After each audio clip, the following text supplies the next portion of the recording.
תיזהר ילד, אם תמשיך לשבת ככה למדרכה, אתה עשוי להידרס. המדרכה מיועדת להליכה וברכיבה על אופניים, ולא על ישיבה מזוודות. לא שמעת את הצופר שלי? כמעט דרס אותך רוכב אופניים. אני מתנצל, אני לא מכר. מכר עליך שאתה זור ומחוזנו.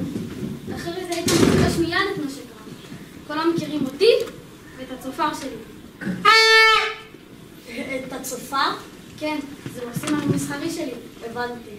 לאן אתה שם פעמיך, ילד? אני בדרכי לחיפה. אתה בא מן הכפר, נכון? כן, איך ניחשת זאת?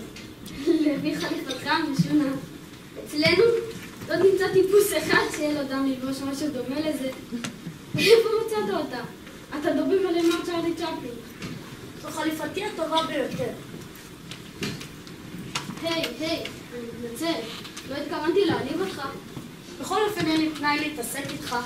אין פנאי? יושב לו כאן כשק תפוחי אדמה, מחכים כי יחלפו אותם ואומר לי כי אין לו פנאי? אני יותר בכי גנב. אתה מפריע לי. אני מבין.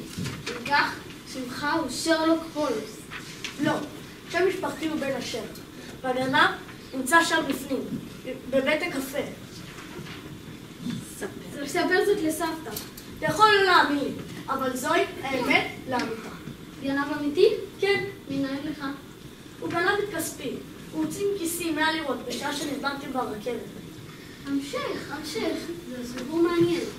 ובכן, הוא היה בתא הקרון שלי, והסתכל לכיסי כל הנסיעה. ניסיתי להישאר כמיטב יכולתי, אך לצערי נרדמתי. הוא פילח אותך? כן, לא התעוררתי עד שהגענו לחיפה. כשהגעתי, גיליתי שהכסף נעלם. למזלי, זיהיתי את הגנב ברציף הרכבת. והתחלתי לעקוב אחריו.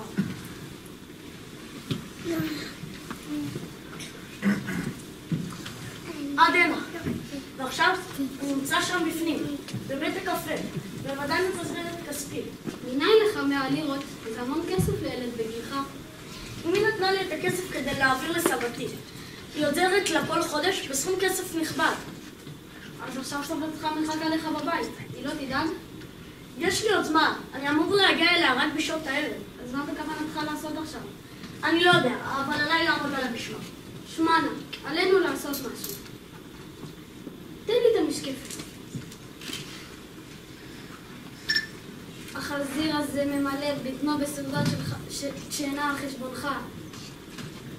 איזה חצוף. אני יודע, אין לי מושג מה אני יכול לעשות. זה יהיה כמובן טיפשי לגשת אליו ולומר לי. אדוני היקר, את תואיל בטובך להחזיר לי את כספי? נכון. הוא פשוט ילעג לך. אפשר ללכת למשטרה ולהגיש תלונה. למשטרה? אני לא יכול. מה אתה לא יכול? ללכת למשטרה. מדוע? הם מחפשים אותי. אתה רציני? העפתי זיקוקי דינור בלילה של מסיבת פורים. והרסתי, לא בכוונה, חלום של תחנה במשטרה. מחפשים אותך? לא, אבל אני חושב ששוטר אחד ראה אותי. שטויות, אין סיכוי. אני שמח שאתה חושב כך. שמע, אני חושב שנחוצה לך כזאתי. אני מצטרף אליך למצוא אחרי גנב. אני אשמח שתצטרף אליי. אני לא מכיר היטב את העיר הזאת. סמוך עליי. מה שמך? אמי, מה שמך? אמי נתנה לי שני שמות, ושניהם מצחיקים למדי. אבל כולם קוראים לי צפר.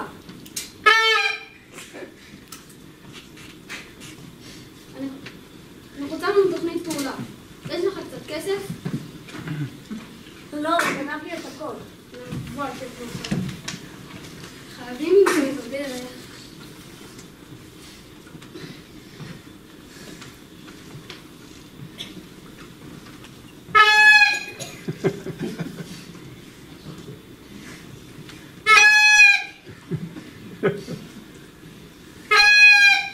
מה אתה עושה? זה? הוא כנראה לא בסדר היום. אני לא מצליח לדלות ממנו שום רעיון. אתה לא יכול לקרוא למישהו מחבריך שיעזור לנו? יכול או הוא יכול. מדוע לא חשבתי על זה בעצמי? כמובן, אני אקרא את כנופיה. כן, אני אכנס את קומנדו הדברים. כנופיית הרחוב של העיר. הם מסיימים בפתרון של כל תעלומה. אתה? תישאר כאן. ואני אלך לקרוא לנערים. נשמע רעיון מצוין.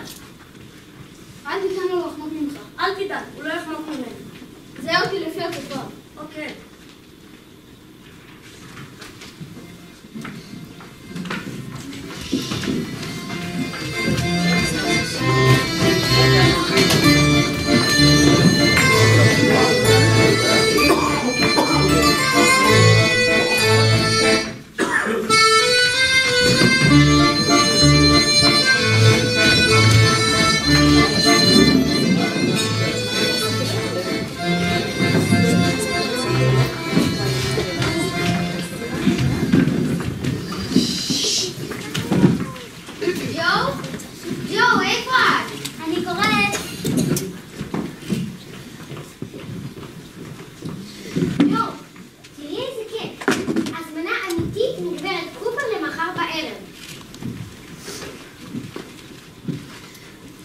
גברת קופר תשמח לראות את העלמה מרץ' ואת העלמה ג'וזפין במסיבה קטנה בערב ראש השנה.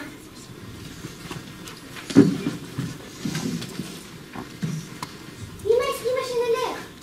על מה נלבש? מה טעם בשאלה הזאת? הרי ברור שנלבש את תנועות הקטנה כי אין לנו שום דבר אחר. הלוואי שלא לנו שמלות משי. אמא אמרה שלא תוכל לקנות לי אחד כזאת שיגיע לגיל 18. אבל לחכות שנתיים זה פשוט אינסוף זמן. אני בטוחה ששמלות הכותנה שלה נראות בשמלות משי. זה מספיק יפות שלך, ממש יפה. אבל שכחתי לי שלי יש קרע ובמקום חרוך, מה אני אעשה? אז תתחיל לשבת ליד הקיר ולא לזוז שלא יראו את הגב שלה. אבל החלק הקדמי בסדר.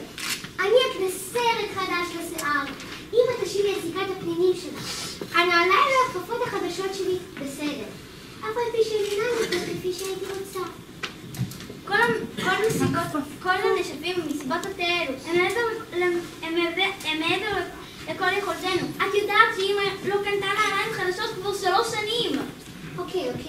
אבל את צריכה ללבוש הכל, את צריכה ללבוש ולראות ממש יפה. והכפפות, בטח, את חייבת ללבוש את הכפפות. הכפפות שלי...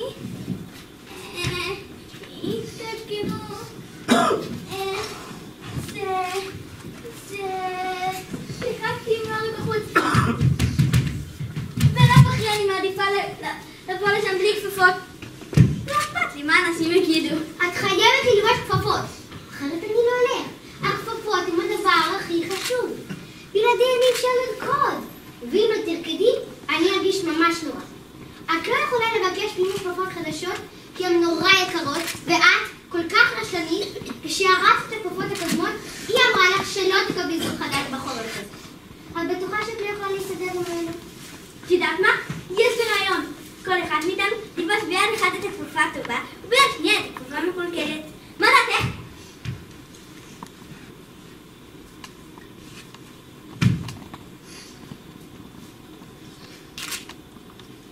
אבל כפות ידיים שלך גדולות משלי. ואת תרחיבי לי נורא את הכפפות. אז אני הולך בלי כפפות. לא אכפת לי מה אנשים יגידו. בסדר. אני אביא לך כפפה אחת. אבל אל תחתים אותה ותתנהגי יפה. אני לא אוהבת את הריקודים המטופשים האלו של הפס. להיזהר ולהתכונן מכל מה שעושים. אני מעדיפה לתפוס ולהתרחב לחדר.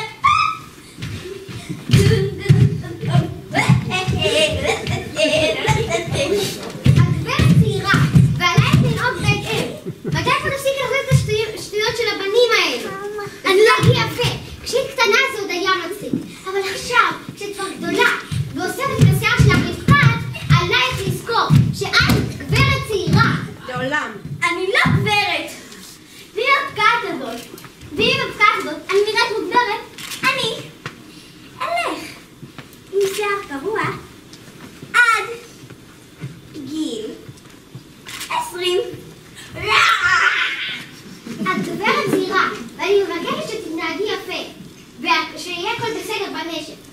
תשמרי היטב על הכפפות והמנחתה שלה.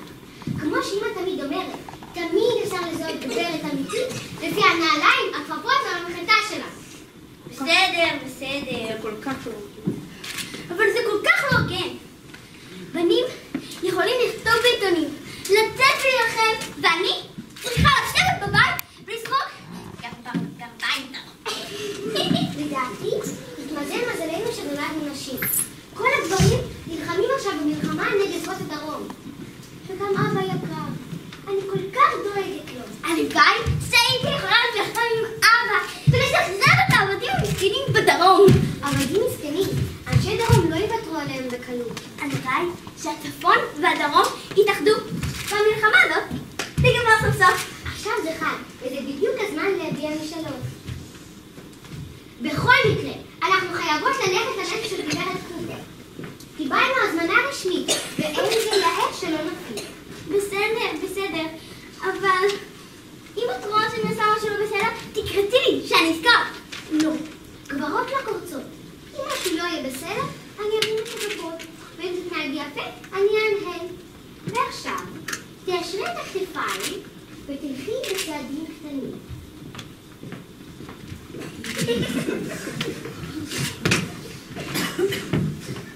ואני מזכירה לך לו, אל תלכי ידיים כשמציגים אותך בפני מישהו. זה לא מקובל. בסדר. אבל לא תגלי לי מעל העניין של הכפפות, זה בינינו בסדר, עשינו 10.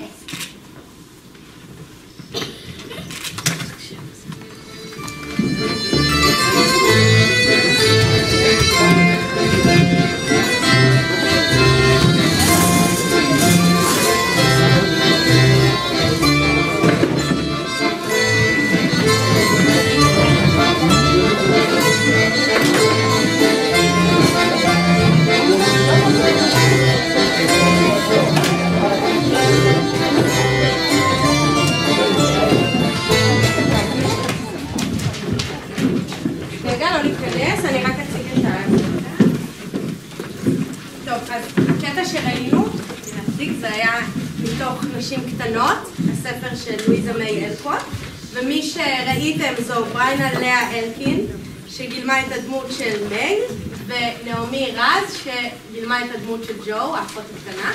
עכשיו אנחנו נצפה בקטע מתוך הספר מומו של מיכאל לנדה, שעליו מבוסס גם מחזה מומו, ואנחנו נראה את שחר סעד בדמות הטבחית ואת נוגה גרליץ בתור סוכנת זמן. מומו זה ספר דמיוני, מופלא ופנטסטי של מיכאל לנדה, ויש פה גנבי זמן. אנשים שהולכים ופשוט גונבים את הזמן של אנשים. אז אתם תראו עכשיו את הדיאלוג. כן.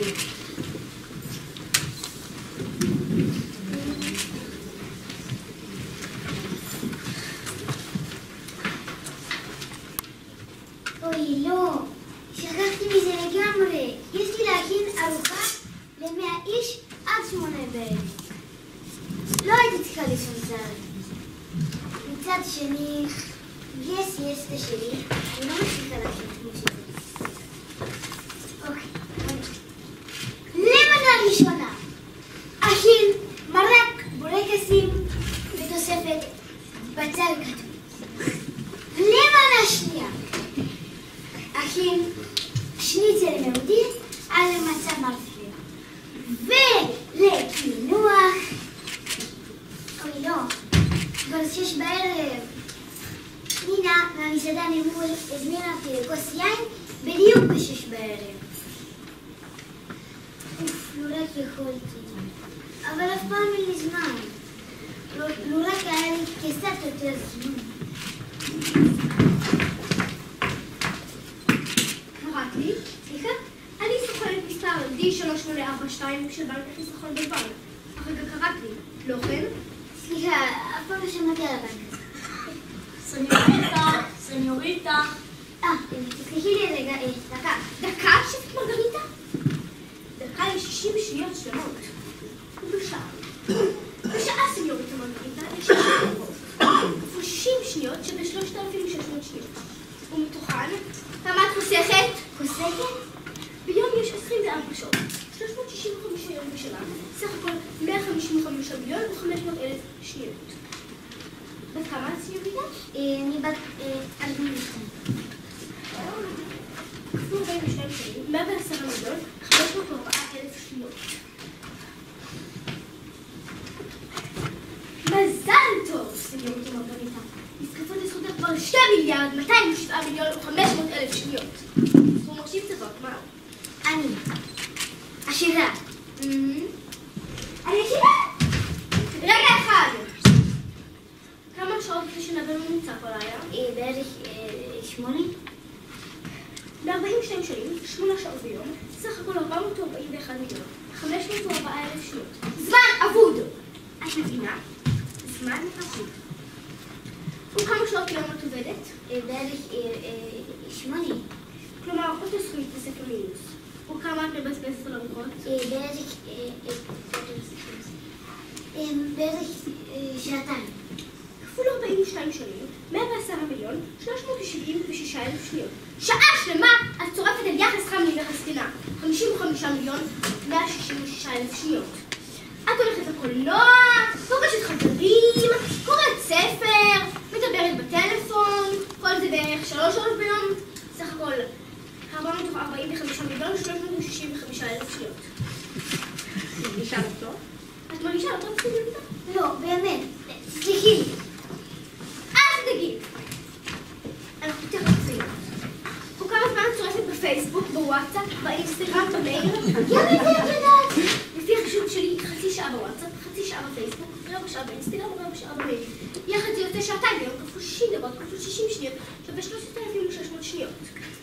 אבל גברתי, ככה אני שומרת על קשר עם חברים בכל רחבי העולם. וכמה זמן את מבזבזת על הכלב שלך? אבל רוגי חייב לצאת לפחות פעמיים ביום. בזבוז זמן מופלא. אבל בואו נגיע לעניין המפגש. הגיע לידיעתי כי בכל יום את יוצאת לטיול בטיילת בדרום פדריגו. אני צודקת? כן, אבל האדון פדריקו כותב לי כל יום פרקים יפים וממלאים דברים. בזבוז זמן. אין לך זמן לאהבה. בנוסף לכל זה, וכל יום את יושבת ומארחרת על היום שהיה. פשוט בזבוז משדר. בואי נראה שתמגרית היקרה, מה נותר מהזמן שלך? משך חיים, 0.29738 שניות. שנה, 0.97863 שניות. סידורים, 0.57683 שניות. אמא, 0.57643 שניות. שיחות טלפון, 0.98764 שניות. מחשבות, 0.333 שניות. כן. סידורים, 0.364 שניות. הנה! זה המאזן של 42 שנות חייך. על כמה הוא עומד? 0. בדיוק. נספסת כל הזמן שעמד לרשותך. ככה לא מנהלים חשבון. לא הגיע הזמן להתחיל לחסוך? איך אני עושה את זה? סניוריטה, אדם בגילך לא יודע איך חוסכים זמן. לעבוד בערב יותר בלי שיחות מיותרות, בלי חלומות, בלי מחשבות, לישון. מכות! חברים! מכות! פדריקו! יש לי ברירה? לא. מכות! סניוריטה, את באה לטיול? לא עם פדריקו, אני עסוקה. מזל טוב. סוף סוף את אדם מודרני. רגע, ואיפה אני חוסכת את הזמן? אצלכם בסניף? אל תדאגי, אנחנו נתפטר במסקנות שלך. שנייה אחת עובדת. יש?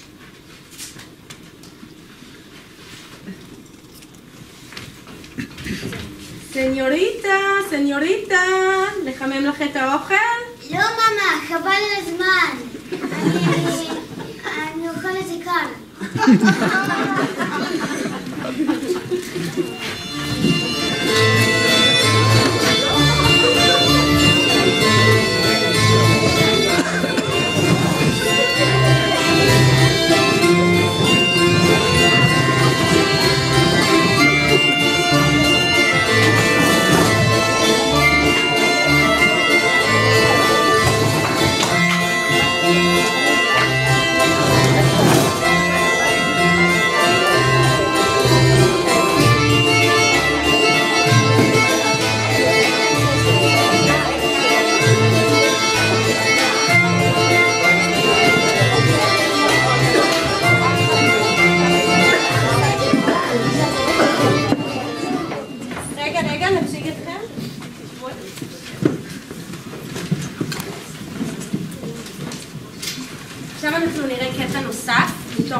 הספר, נשים קטנות, של לואיזה מיי אלקוט.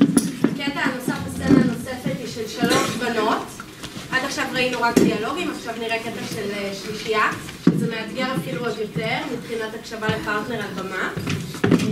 אז למעשה בספר נשים קטנות יש 4 נשים, 4 אחיות. בדיאלוג הקודם של נשים קטנות ראיתם דיאלוג של 2 מהאחיות. עכשיו תראו קטע של 3 אחיות. הילה רנקמן תגלם את מג, האחות הגדולה. ירדן יאיש תגלם את אימי, האחות הקטנה והמפונקת, שחולמת להיות אומנית עשירה. ואלקה חיה אלקין, שעוד מעט תיכנס, תגלם את ג'ו, שהיא הדמות המרדנית, שחולמת להיות סופרת גדולה, ויש לה הרבה ביקורת חריפה על איך תופסים נשים בזמן הזה. כאמור מדובר על מלחמת האזרחים בארצות הברית לפני הרבה שנים, אז זו תקופה אחרת לגמרי מבחינת תפיסת מעמד האישה, וזה גם ניכר בתוך הסצנה. וגם הבנות עברו מחקר מאוד מעניין של מה זה להיות בזמן הזה, מה זה אומר להיות אישה, נערה בזמן הזה. תהנו.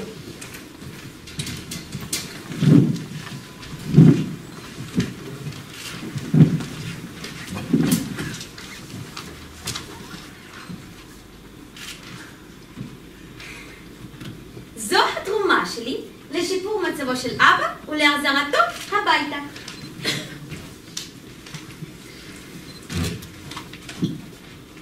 לא יאומן, יש כאן $25. לא יכול להיות. תגישי לי את השטרות. באמת, יש כאן $25. ג'ו בקריאתי, מאיפה השגת סכום כזה? אני מקווה שלא עשית מעשה פזיז. לא, זה הכסף שלי. באמת. לא קיבצתי נדבות ולא לקחתי הלוואה. הרווחתי את הכסף הזה. ואני לא חושבת שתאשימי אותי כי מכרתי משהו שהוא שלי. אוי, לא. שיער היפה שלך, ג'ו. מכרת את השיער היפה שלך? איך עשית דבר כזה? יקירה שלי, לא היה שום צורך שתעשי מעשה כזה. ייקח המון זמן עד שהוא ידע לשוב. את כבר לא נראית